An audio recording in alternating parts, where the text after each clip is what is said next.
Hello, everyone, and welcome to another episode of The Raw Man. I think we're on episode number 84. No, excuse me, 94 at this point. And today I'm talking with Mandisa Lateefa Thomas, founder of Black Non-Believers. Mandisa, how are you doing? I am doing well. It's about time you have me on the show, Aaron. Thank Yeah, you for yeah, I having me, realize though. that.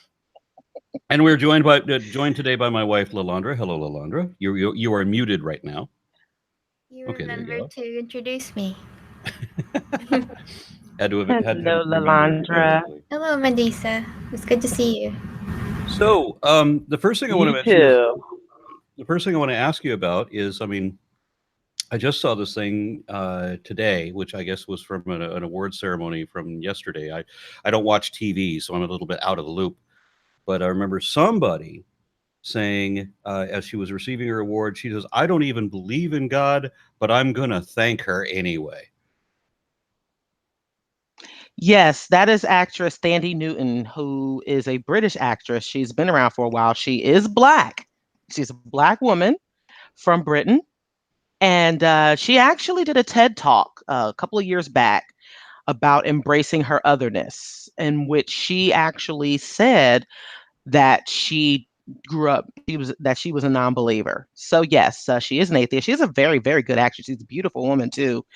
But yes, she got on the stage at the Emmy Awards and said, "I don't believe in God, but I'm going to thank her."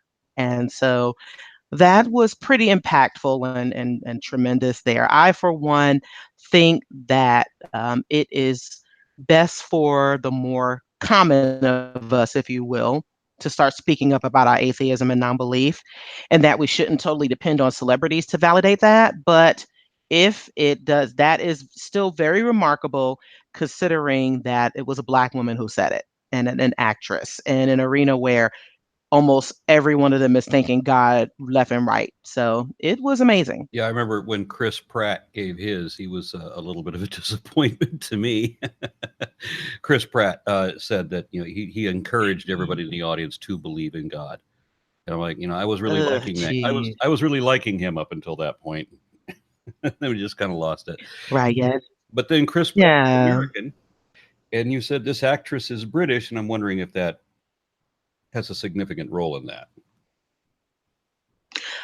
Well, interestingly enough, there are still a lot of believers within the community over in Britain. There is a London Black atheist group because there is still a significant issue surrounding religion within the UK, within communities of color.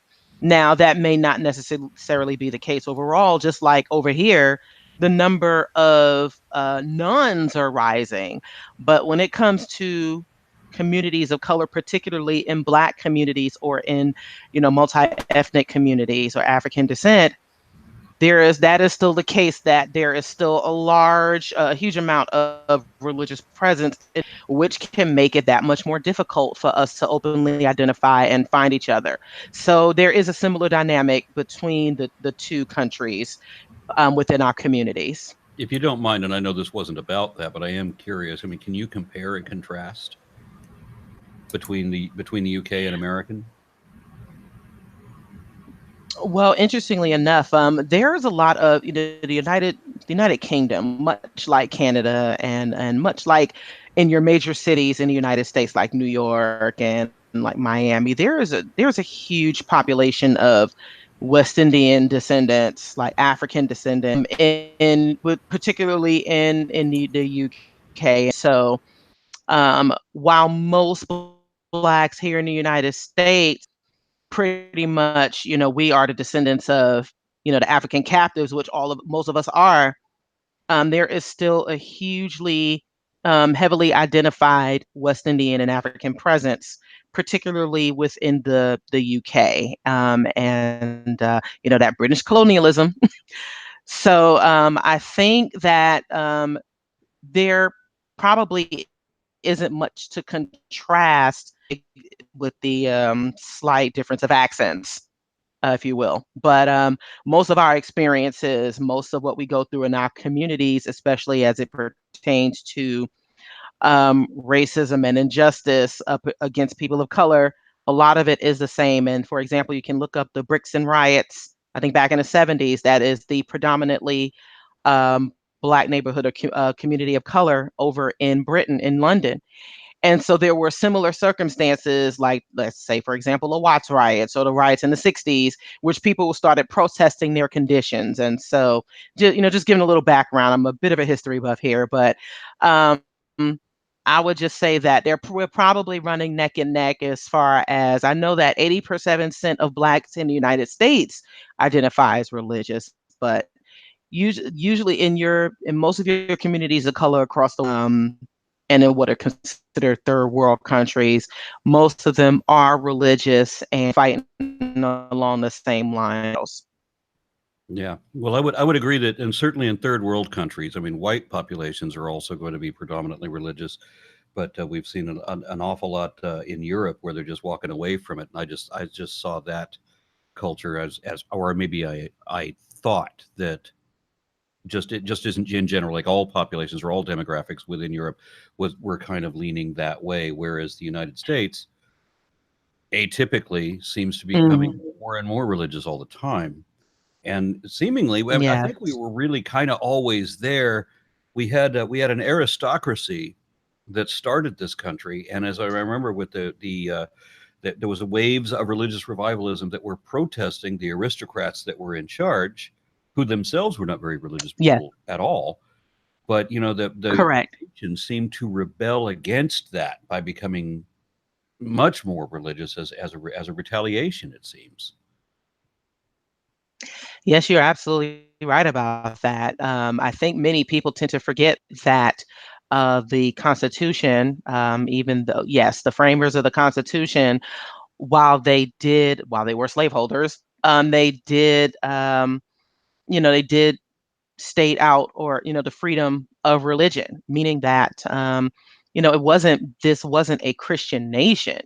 People should have their right to express religion, but it does seem like at that time, and maybe because of some of the policies that were enacted by these either non-religious or deists, that the I guess the religious folks tended to against that. And yeah, it's interesting going back to what you said about many countries in Europe being secular. I mean, I certainly applaud that. That is actually a very, very good thing. It's just that, within certain communities that have this stranglehold due to certain aspects, it becomes more of an issue. But yes, and I think that there is that emotional to the religion, or what seems to be an attack on them. They tend to fight back even more, which I think I think in certain within our community, we are now fighting back against the evangelical push,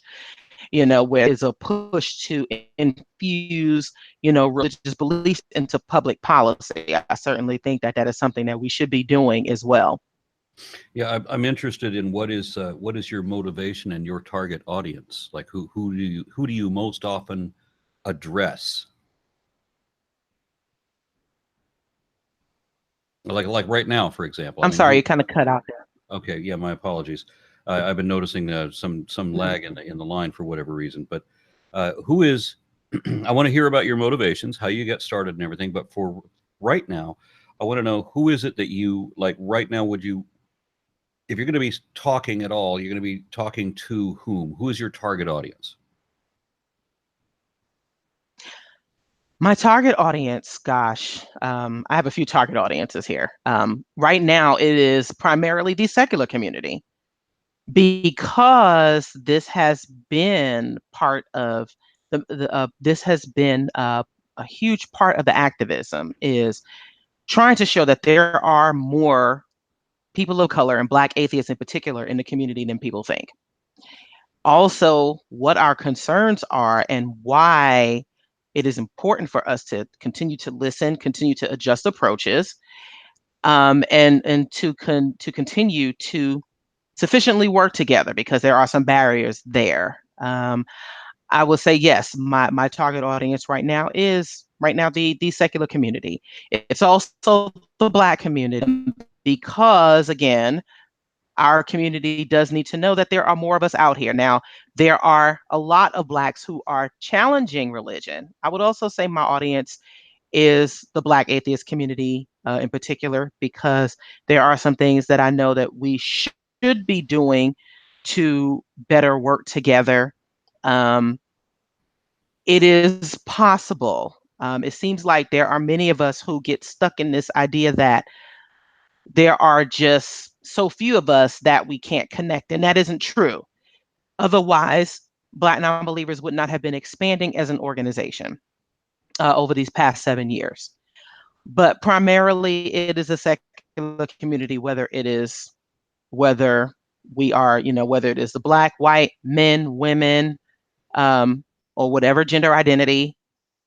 We all need to be listening. That is who I am talking to. I'm talking to all of us in particular, because this is the community that I have come to grow and to know and love, and that I think that there are definitely some need to make, and also some recognition that needs to take place in order for us to really, really move forward.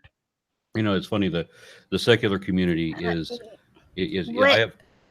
Go ahead. Sorry. Go ahead, dear. Mandisa, what do you want to say to, if your primary target is the secular community? Is it what you were saying, that there are more Black non-believers than people think? What message would you like to say to the secular community? Yes, that there are more of us than than people think. That there are a number of activists, there are a number of people contributing to the community, that as an organization we are bringing out, and that it is important for others to pay attention to, and pay attention to the work we're doing, as well as continuing to work with us, and sharing resources, as well as when we are discussing our issues, when we are telling of the things that are problematic. It is important to listen. And not only is it important to listen, it is important to pay attention and, again, adjust, reflect on what it is that we're saying, as well, and continue to adjust and improve on how we communicate and work with each other. This has been an issue, and I mean, it may sound simplistic, but really it is about being consistent and being genuine and serious about diversity, as many people say that they are. There's a lot of talking the talk, but there needs to be more walking the walk, and continuing to listen to us, continuing to involve us, not in the conversation, but in the work, and continuing to let people know that there's more than one voice out there. And the more we continue to work with each other, hopefully things will improve very soon. What you said about the secular community, I mean, that's become my family. And yet, some of these events that I go to are a little bit more like what I remember of family reunions, where there's you have people that you're endeared to, but there's an awful lot of embarrassment at these events as well. I think that's the best way I could possibly put it. And when you mentioned, people adjusting, that's important, because you mentioned the word problematic, and I know that there are people like the far right winger, people say they invented this. They started using these words, and I know I'm going to, I'm going to enrage somebody when I say that they come up with these trigger words. So if somebody on the left says the word problematic, well, then somebody on the right is going to have some huge reaction to that, and then not even understand what it is that you're trying to explain. And the thing about snowflakes, this is the one I really love, is that when they come up with the word snowflake to imply the people on the left, but then hasn't it always been that the people on the right are the ones that get outraged at the slightest thing? So, and then when we get into these conferences or even discussions, and especially Facebook, I think Facebook is where we see most of this, where we see people reacting And there's no reason to react in a situation like that. I mean, in real-time conversation, I can see accidentally stepping on each other's words, but in Facebook, that doesn't happen because, these are text messages. You read the whole thing before you respond.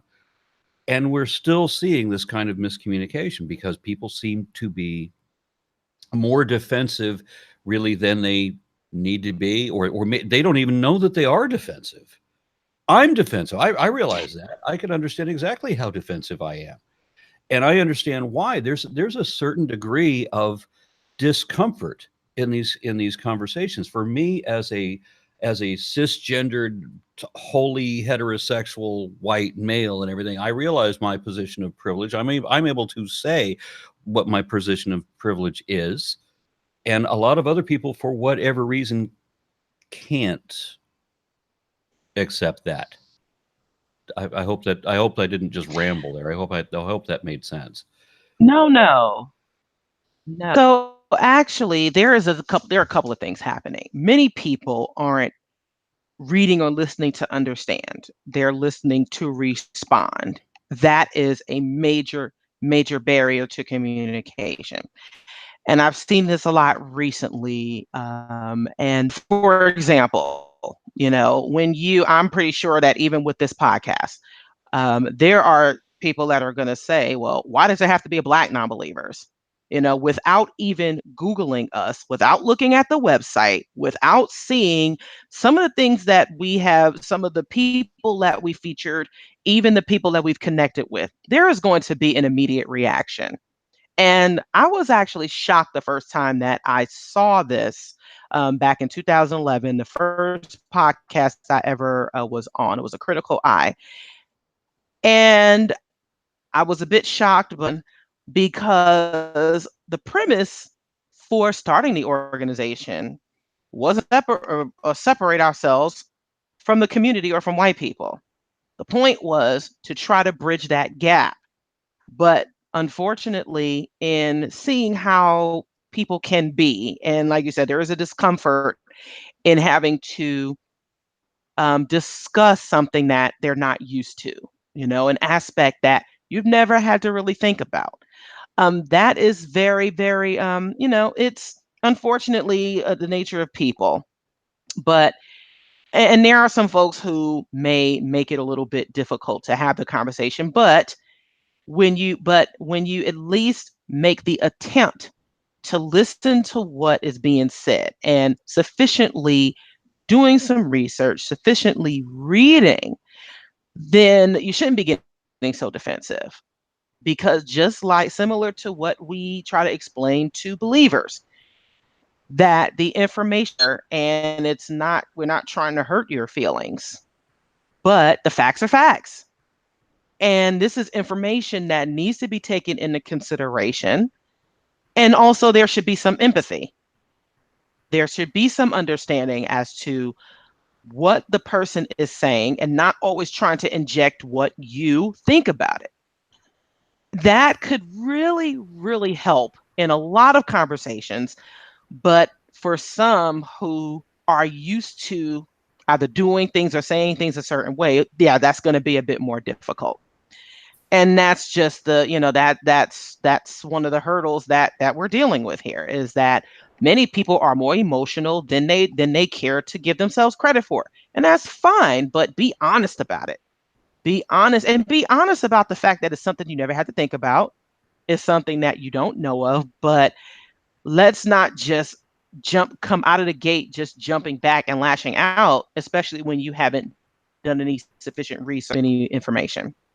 Yeah, I remember. I go to a lot of conferences with Arn, and I see the diversity panels. And one of the most common questions I see, I don't know if you agree with me, for Black panelists or speakers is, why are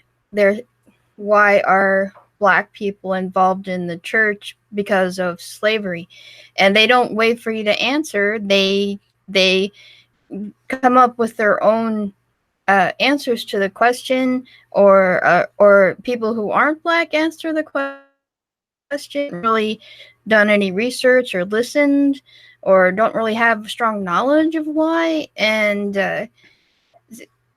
is this what you're talking about when you're saying if that you would like to be listened? And maybe people have this natural urge to explain things that they don't understand, but before you go to explain it, maybe listen to someone who does have more knowledge, and then start trying to talk about what you think the problem is. What? That's one. That's one. Thank you, Lilandra. That is a very good point. Is actually one of the things that we deal with. But also, when we explain happens in communities of color, sometimes, with women, we get this backlash of, oh, well, that happens with everyone. Well, yes, amongst atheists, there is a general, yes, we can agree that there is a lot more discrimination with men, with all of us generally. But the ability to connect amongst white folks is much more easily is easy, much more easy than it would be for a person of color. There's just no getting around that part. And it doesn't mean that they're doing anything wrong. It just means that why Black non-believers was formed. We have to take on that historical aspect as well as the current aspect of the community. And yes, we do have a lot of white people that are like, I don't understand why so many Black folks are Christian. There's an air of that, well, that they're just stupid. And it's like, well, no, it's not that Black folks are stupid, because there are still a lot of white believers out there as well, and we don't necessarily fire back at that. But And the yes, white believers have within just, they have that cultural connection where you'll never change me and I'll stand by my faith. And I don't, and I'm yes, gonna be guilty of the same thing where I say I don't understand.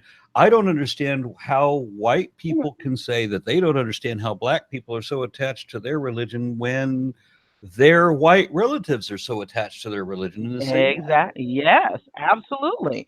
Yes. It comes off as very condescending, and actually looking at Black folks as if we all are stupid. And this is one of the reasons why we also, when I also speak on the historical aspect of Black humanists and free thinkers as well, because the Black community is, our legacy is one of perseverance, having to overcome some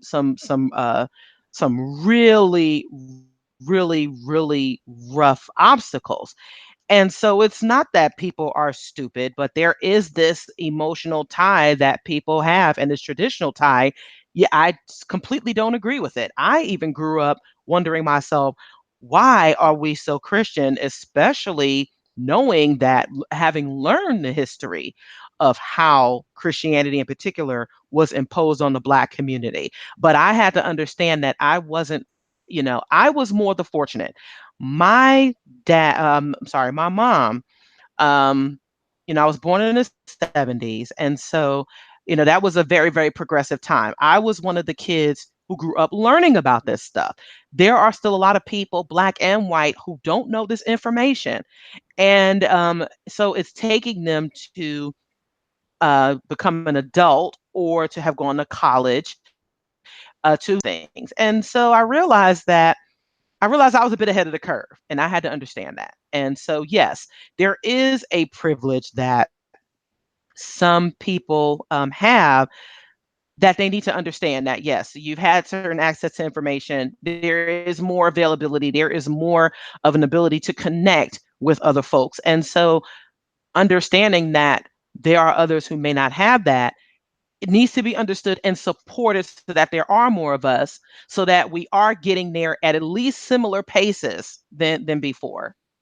Yeah, I was raised in a very by a very racist family group, and when I say racist, I mean they had every type of prejudice written into them. That it was extremely tribal. Wherever we live is the best city of the best state, and ours is the best school, ours is the best football team, whatever it is, because it's ours, it's the best. And there wasn't a lot of Don't reasoning. you mean the?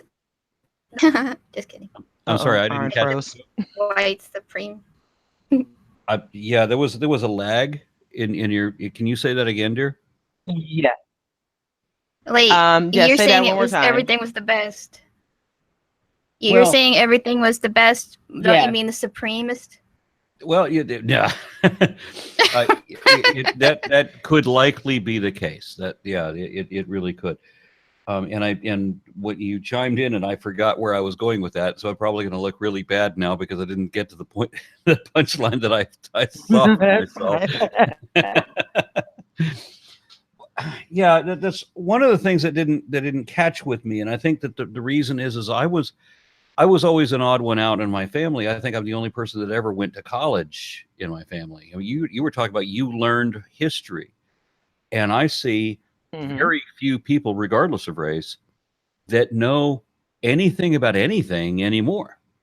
And this is where I see an awful lot of these issues. I mean, like if you like look at a prison population, there's probably no more racist population in the United States than the people in prison, but these are not typically educated people, and that seems Mhm. to be where the biggest problem lies. Yes, and it seems like there is still the education system is a joke here in this country. You know, my mom did not totally depend on the public education system to educate me and my brothers. Ironically, one of my teachers, when before I became very involved with the secular community, I had started expressing my issues and dissent with religion. And this is a very, very educated woman, very, very big on, like, you know, the social justice and racial injustice, as well as, you know, basically bucking the system. When I was expressing my non-belief, she held on to her belief so tightly. And going back, this is going back to people who hold on to it so tight when they feel like their belief is being attacked. There was just something that she was so emotionally tied into her religion that she actually tried to prevent me. She tried to stop me from speaking about it. Now, meanwhile, this is one of the women who encouraged me to be a very strong speaker and to be very outspoken. And so there's just this very interesting how many people, you know, it's you know, I tended to remember a lot of stuff that I learned, you know, in elementary school, as well as in the places where I had, you know, I had also gone to learn. But it's just interesting how the information just kind of comes and goes, and that speaks to an education system that really doesn't it really isn't encouraging people to retain what they learn. And also, we're talking about a religious institution that the institution that tells you to, you know, just kind of forget about all that. You know, on you know when you go into these churches, forget about what you learn, forget about the critical thinking process. Ultimately, people, you know, they want people to just follow and listen to what they say without questioning it. So it's very, very paradoxical and very, very ironic. And a lot of people are struggling with this. And you're right. It is an American problem. It really is a problem amongst some of everyone. And it seems like there's a lot of willful ignorance that people don't want to know and they don't care about it. You know, when there are I remember seeing a show where I think there were people that were asked basic facts about like American history, and these are white people who didn't know it, and I was just like, wow. I've seen those You know, shows. it's I'm so deeply embarrassed for them. yes. I mean, I personally can't believe it, but at the same time, it's not so. It's disappointing. I wish I could say it wasn't surprising, but it's disappointing to say the least. So you know that they're not going to really know much of anything about Black history, especially, or even Black, which is a shame. So when we're talking about religion, though, you know, you would think that I mean, and Ken Ham of Answers in Genesis, you know, he often tries to advocate that you know that we're all descended of Noah, you know, and his I guess you know his incestuous kids or whatever the problem is, and he wants to paint that we're all you know that this one race thing, but if that were the case, why is it that like the Ku Klux Klan, for example, are very strictly religious? I mean, they are a creationist organization, and They are. they can't accept that whites and blacks are the same species. So where You is it that know, the religion is the problem and continues to be on for either race? It seems. Well, I can't say either. I'm only looking on the white side right now. I don't know if there's a black counterpart to that. well, let me just say this. We also hear a lot of this. There's no such thing as race. We're all the human race. Now, maybe scientifically or technically that could be seen as a case. But race was really a thing that was made an issue by white people. It was, and not just through the religious conditioning or the religious aspect, but it was just one of them. But this idea that whites was supreme to even other white folks, so it was made an issue and it is definitely made an issue in that Bible. The slavery was Christianity, excuse me, slavery was justified in the Bible by what? The descendants of Ham, saying blacks were the descendants of Ham, who was a darker race, so they were cursed. I mean, that was a system that was perpetuated by white supremacy. And so And to act like, well, now it doesn't exist anymore, is I was it's not just raised ridiculous, it's dangerous. I was raised by a white family that by in a Mormon family is what I meant to say. I was raised by a Mormon family that taught that the mark of Cain. Well, and they don't justify how Cain was supposed to have gotten his genes through Noah's Ark. They never went through the second genetic bottleneck there, but they came up with this ridiculous idea. They said, and I remember the Mormon missionaries telling me that Cain was cursed with the mark of the devil. I'm like, well, what's the mark of the devil? They say, well, black skin. Well, how do you know that? And they said, because you'd be able to tell it from a mile away. I'm like, that doesn't mean anything.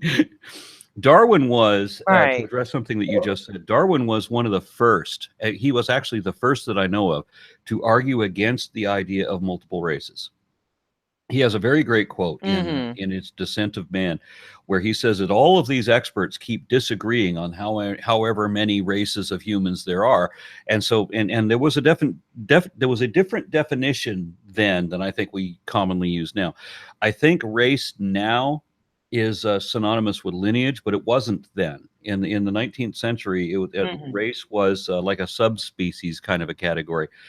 And he said that it's just not the case. There is only one species. And then 15 years later, Franz Boas phrased that a little more succinctly, enough for a bumper sticker quote. And so he got famous for it. So he was the first person. So he gets the credit, even though Darwin actually said it first, that there is no such thing as race.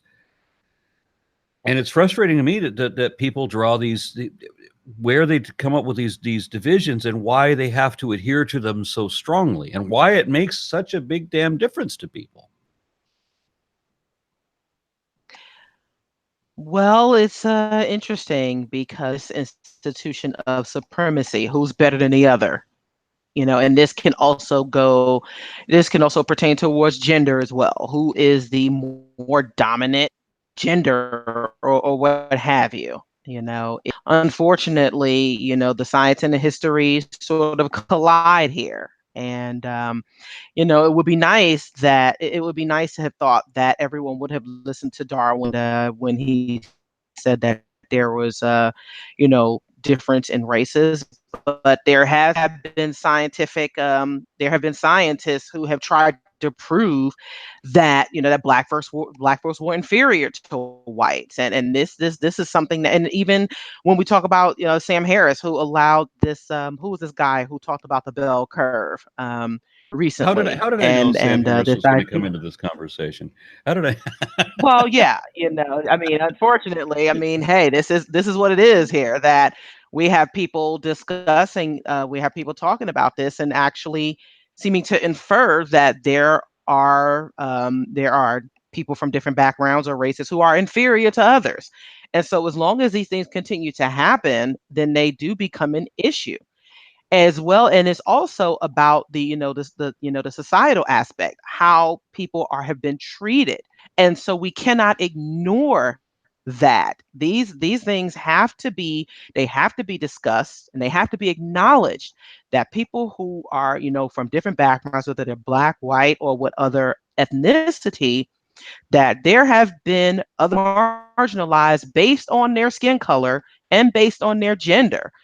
And so, dealing with the science as well as, the societal aspects are very, very important. It can't just be one without the other. They all have to be examined and discussed here.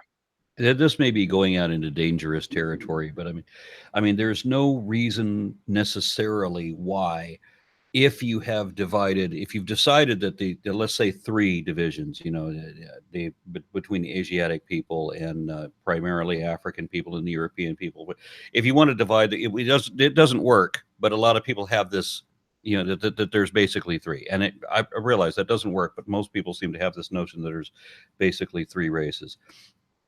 If you have this idea in your head, there's no reason why, if you were to test everybody across the board, that everybody's average scores would all necessarily have to be the same, right? I mean, there would somebody Right. may have somebody may be differential in some respect.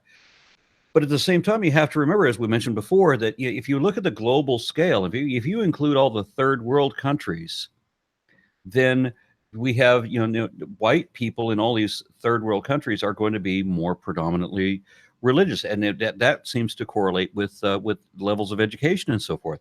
But then if you look at, Hmm. where are the first world countries? The first world countries generally tend to be in Europe, and this is all because an explosion of technology in that one area, so they got the advantage of that. And then everybody else had, well, I guess. The Orient has some catch up advantages to it, but for the most part, uh, Africa has been at disadvantaged. So if you were going to be isolating people whose primary ancestry or ethnicity comes from that point, then because of a level of restricted education, maybe there would be an imbalance there. But that's only indicative of a cultural condition and not necessarily a genetic predisposition. So, and I don't understand what necessarily the Exactly. importance of all that is anyway. But the thing that really bothers me, and I know that I'm supposed to be interviewing you. This is supposed to be for you to explain this, but That's and I'm taking up too much time talking. But we just came from the Board of Education in Austin a week or so ago, where we got to listen to a lot of how slavery wasn't really the cause of the Civil War, and all of that kind of nonsense. mm, And the thing that bothers me most is, if my race were the superior race, why would I be so terribly concerned about being integrated with other people from other races? But that seems to be the primary concern. Does that make sense? People throughout American history have been terribly concerned about whether people of different ethnicities are going to the same schools or living in the same neighborhood. For whatever reason, they want to keep them apart. If you are really comfortable in your superiority, why would that be such a priority for you? well, yeah, I mean, that's the whole point, is that when you have a history of subjugating people, and it's up how Europe is more technologically advanced and Africa has been had a disadvantage. Much of that has come from European countries draining resources in Africa and also in other countries throughout the world.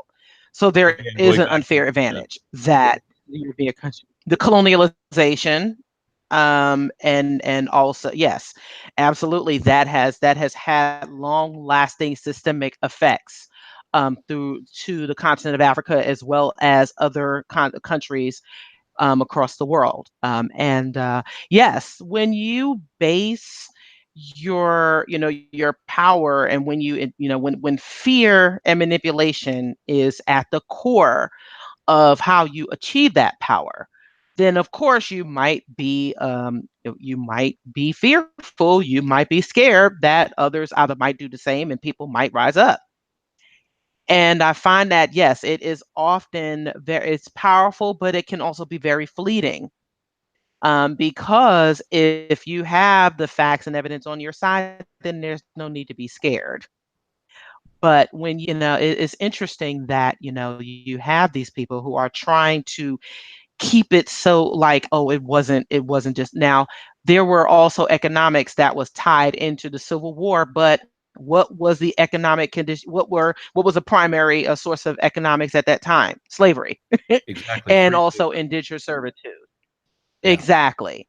And so there are many people who would like to, who would like to diminish that, that this country, hasn't hasn't dehumanized other people, and that just cannot be the case. That has to, again, it cannot be that we ignore the history there.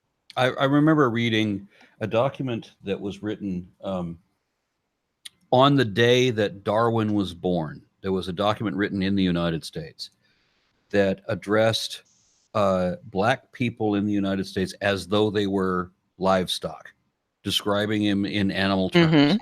And this outraged me that Darwin is painted as this huge racist, that racism comes from Darwinism, supposedly. But this was the day he was born. Hmm. And this was already the way that people were Right. describing other people in this country without any kind of justification or excuse.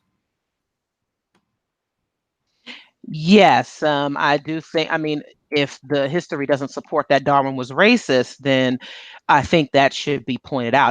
There have been some rumblings about Darwin of Planned Parenthood being racist. Now, when you do research on her, there were certainly, like, we're going to bring up problematic again.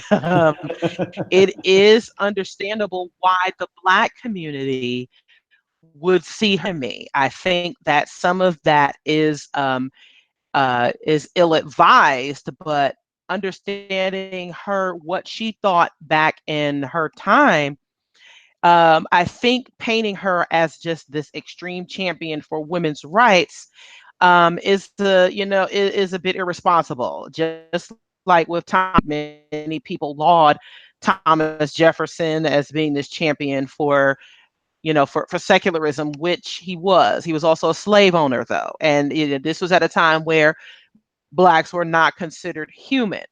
So it must be understood why um, community would not see him or even others to be heroes, if you will. That aspect, again, and that goes along with being enslaved, and also the systematic issues against the community or against Black folks.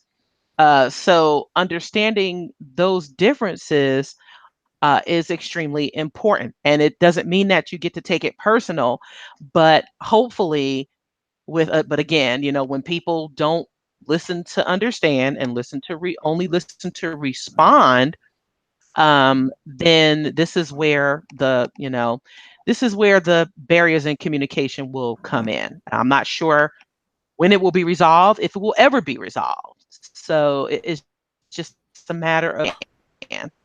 I I mean, wanted to I've speak to something that you brought up about how uh, discussion of the bell curve with pseudoscience that's been bunked for over edible, or if the person is somehow persecuted for taking pseudoscience seriously. I taught for 7 years in inner city schools, and the community often asks, well, why aren't there more Black atheists at our gatherings or something like that? So one of the most prominent person wants to discuss yet again that this book that uh, non-whites except for Asians have lower IQs as a population. It's ignorant pseudoscience, and to give it, why don't we give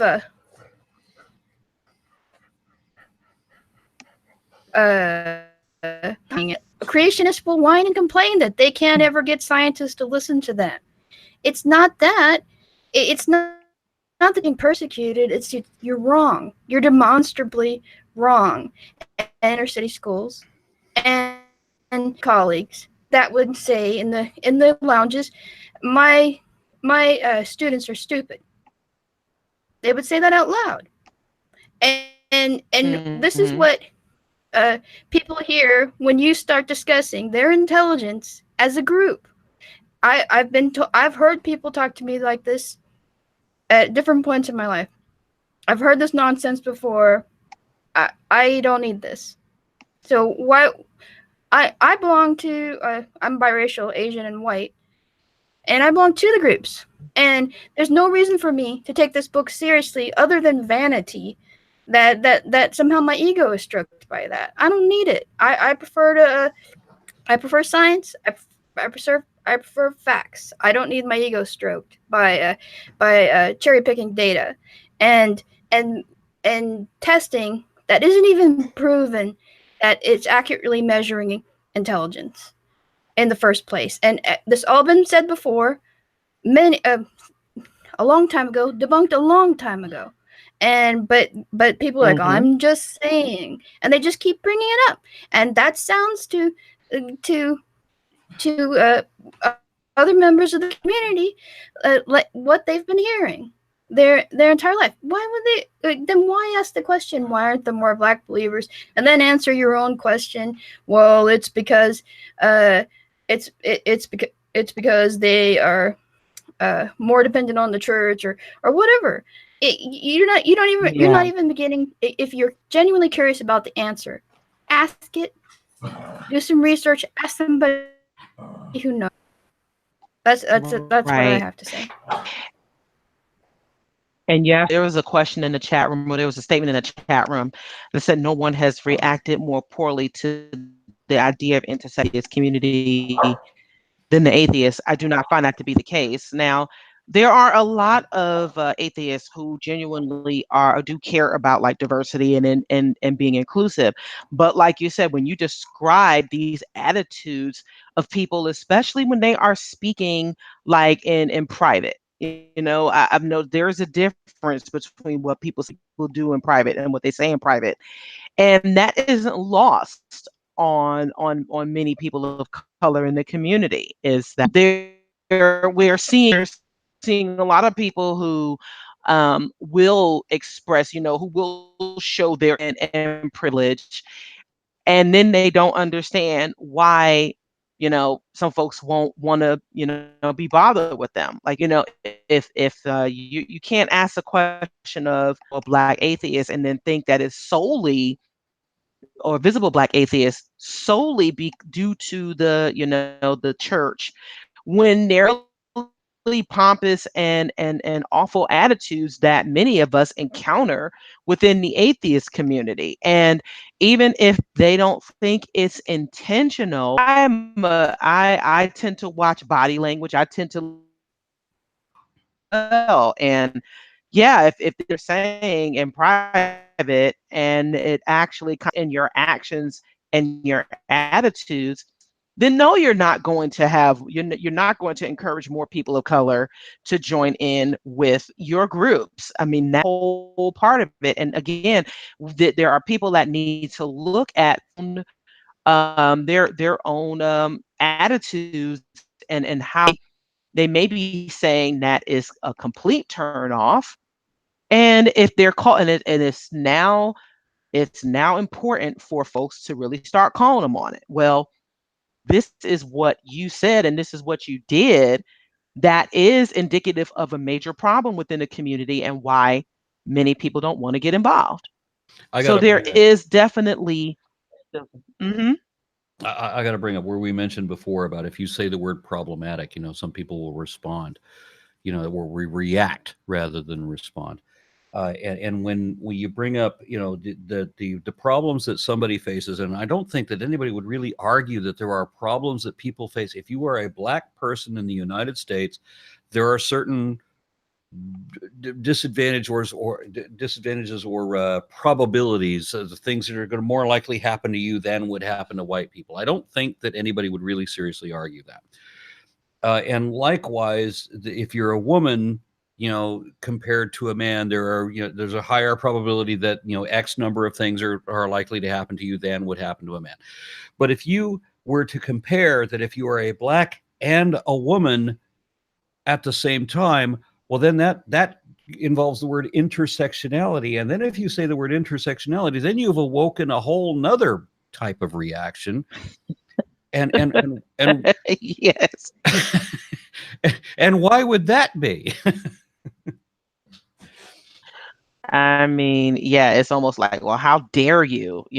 How dare you actually say that there's an issue with there are more challenges to being a black woman who is an atheist than any other atheist. There's just this idea that you're just not supposed to say anything at all. That there aren't any differences whatsoever, and there are there's a lot of information to show that truly isn't the case. That I would have a much harder time as a black atheist woman community, but also within the secular community.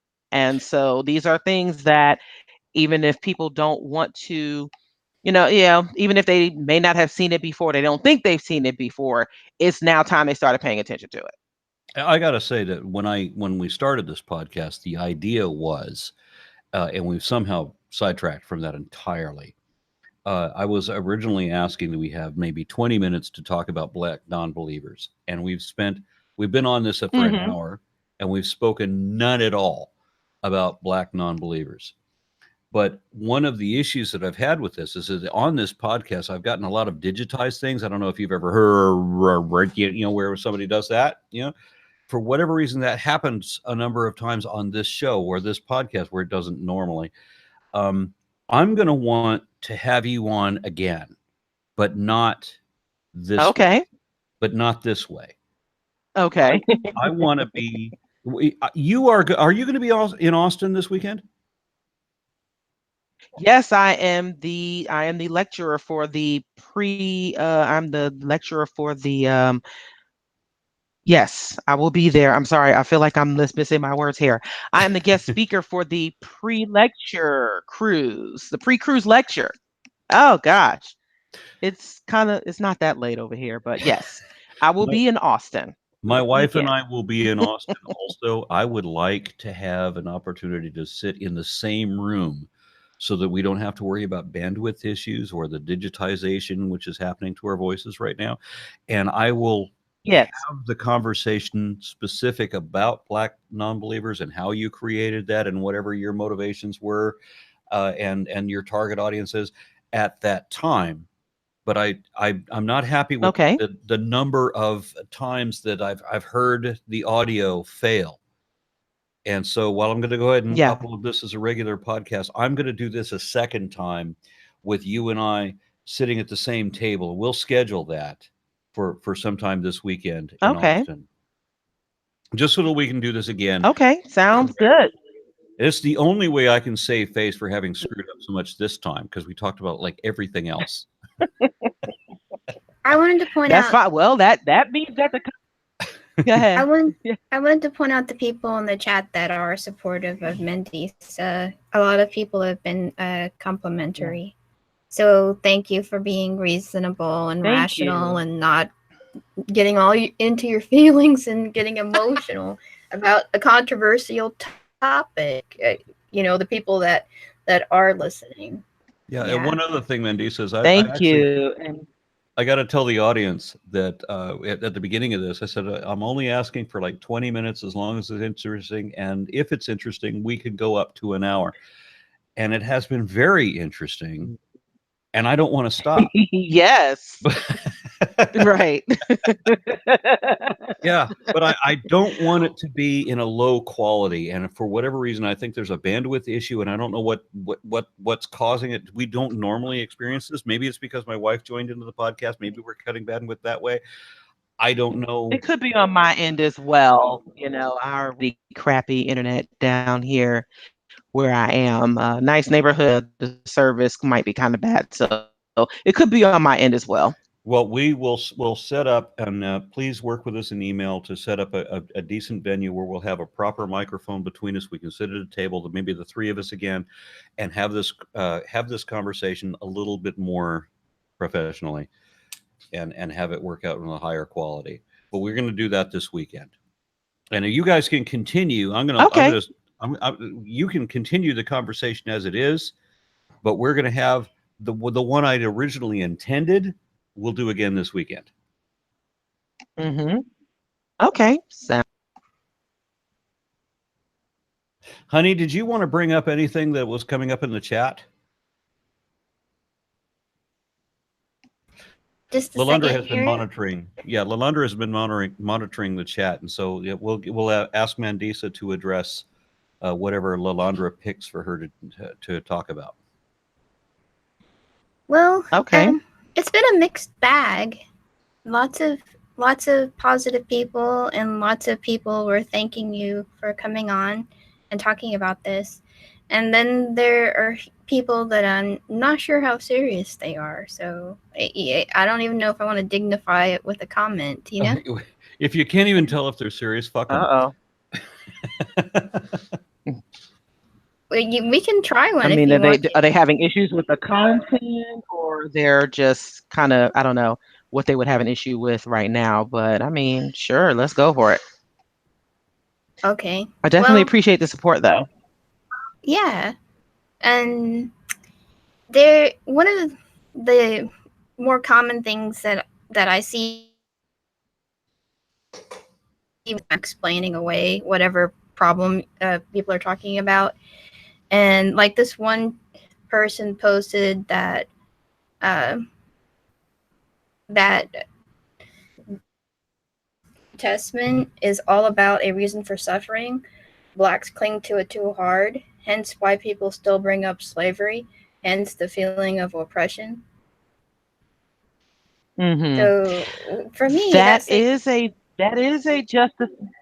I'm sorry. Go ahead. No, that's kind of the to me, a person is not really listening very well or very attentively to what people are saying. Yeah, and you don't really understand that slavery has after effects. Slavery was just abolished in the 1800s. Jim Crow was around till the 1960s. I'm gonna tell you, we were just in Austin, right?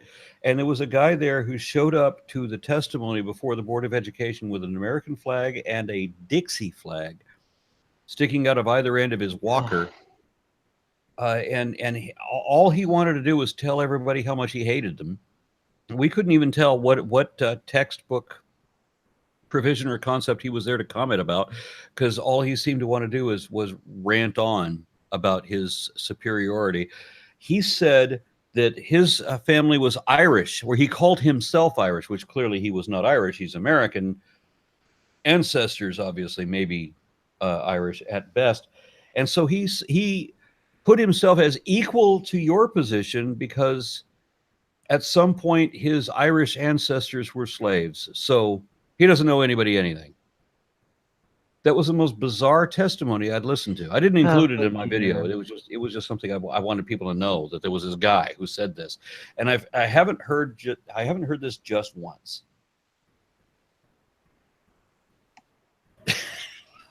How do you comment on that?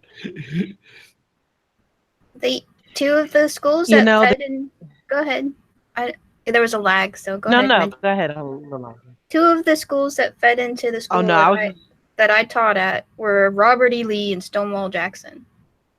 My son's school had a picture of a plantation with slaves, a big mural in the cafeteria till 2006. And this was supposed to celebrate American heritage. So, yeah, it's amazing. And people will say a lot of these cling to it, but there are a heck of a lot of war. I can tell that there's a lag situation going on. I know that my wife was not intending to talk over you. I can tell that was something. I got it. Yes. I totally understand. But yes, no, I was listening as well. This idea of heritage, right? This idea that the history in this country was so great. To hell, basically to heck with the communities and the people, the ancestors who were subjugated as a result, that this is their history. And never mind that it's a very very it can be it's a terrible history, and this idea that horrified is it is very very indicative of people who are, like you said, trying to like you said, their sense of superiority, and but yet when it is challenged, when it is shown for what it is, they get very, very upset. And again, it also goes to the education system that that are in, not just in this country, but also in certain states. It is horrifying to see what people are learning or what they're not learning. I could have, if we imagine the idea that we are souls in a well somewhere, and that we will just be born into a body someplace, which obviously I don't believe, but like everybody in my family believes this. That, there's this well of souls, and you're going to be born into a body somewhere, and so we have to, like, I guess, roll a dice or whatever as to what bodies we're born into. And I'm born in the United States, so I already luck out on, well, let's say 2/3 of the planet, and then I'm born as a white male in the United States. Wow, what a lottery winning that is! And if I were in any subordinate class of any type, if I were the only thing I can possibly relate to is I was not born rich. Maybe that's the best. Maybe I can come up with. Yeah. That's really about it. I don't have. Yeah. I'm in the most privileged position there is pretty much on the planet, and so for anybody that's born along with me that doesn't also have the advantage of being outside this country, or having at least a college level education. I don't know what it is, because I know that there's a lot of people that have come from the exact same background that I have and have gone completely different directions. I don't know how their Yeah. perspective becomes as skewed or so askewed from my own. And maybe I should just shut up before I start rambling incoherently.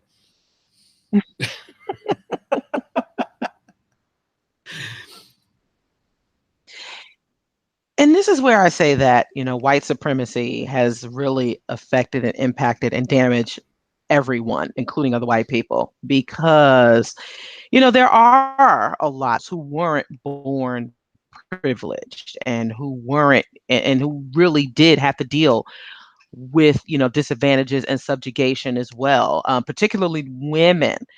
And when we're talking about heritage, and being proud of that heritage, there were a lot of white women who were very, very mistreated as a result of that heritage. And this is something that is acknowledged much. Um, it was, it's amazing how, we look at this, and we're just not being as honest as we could be about all of this. But were there many white women who were complicit? Absolutely. But there are a lot of people who are victims of this, and I think that this has just, again, not being able to not being able to look at the information, and and take it, and analyze it for what it really really is, that has been an issue. All right, Mandisa Lateefa And I Thomas, probably sounded like I was rambling there.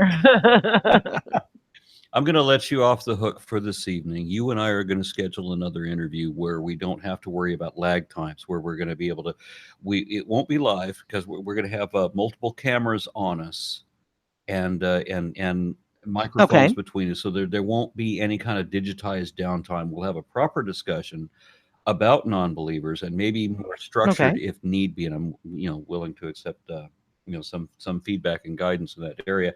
But we'll work out something this weekend where we can meet, and maybe like in a room full of people, perhaps at the atheist community of Austin or something like that, where we can say, I think that would probably be a good venue to do that.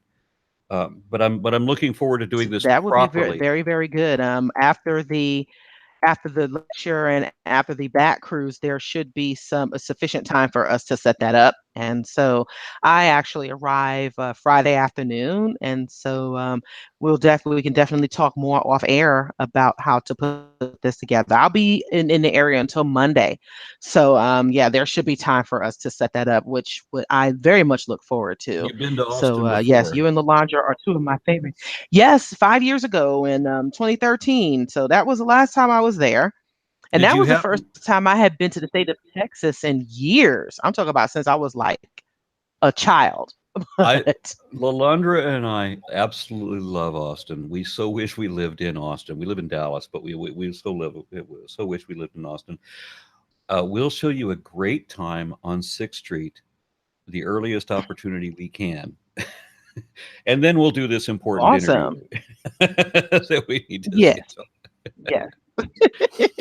All right, so I'm going to close this up, and thank you everybody for following along. This is going to be the only time that the Raw Man podcast has ever had a part 2, to the best of my memory. Oh, But as I said, this is I wasn't expecting it to be as engaging as it was, and I haven't even gotten into a lot of the stuff that I had on my list to talk about that we really need to. So we're going to pick this up again live with Mandisa and I and Lilandra all in the same room, and we'll do this again properly in a few days.